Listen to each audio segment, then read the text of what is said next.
Say hi. What's up, guys? So, Burnsy, the sneaky little that he is, figured out a way. You ready? And it's in. All back in its factory spot. All the way down. Up, over, even more. And since we had to route a T, it's the only way I could do it.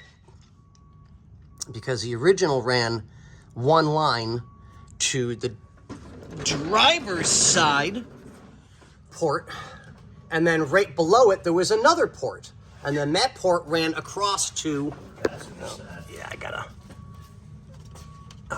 there we go, that's better.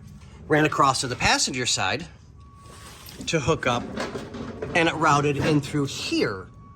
So I routed it that direction to bring it over here, so we followed pretty much the exact same situation, and then to here. So air hose is done. I'll show you guys the rest when we get up front.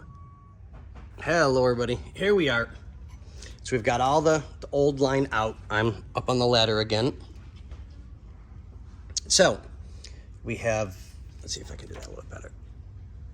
There we go. We have this connection, which goes here as well, because here's our pump. But we have what can only be considered, I doubt y'all are even going to be able to see it.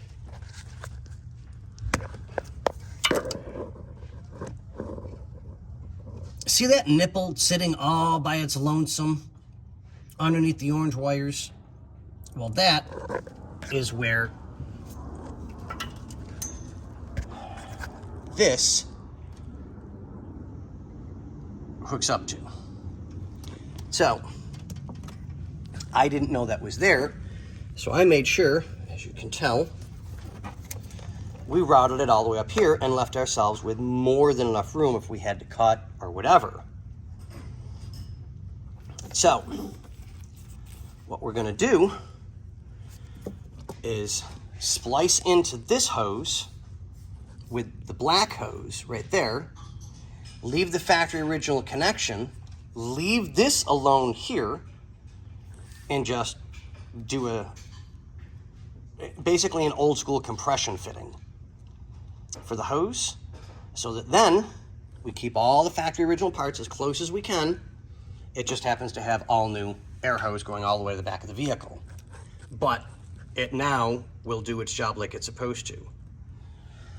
So, yeah.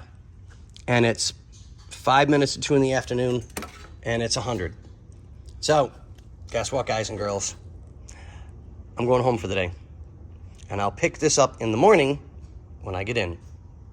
So, to the owners, I got you. I promise. We're getting there. Today's a little bit slow because of the heat. So, but I got you guys. I promise.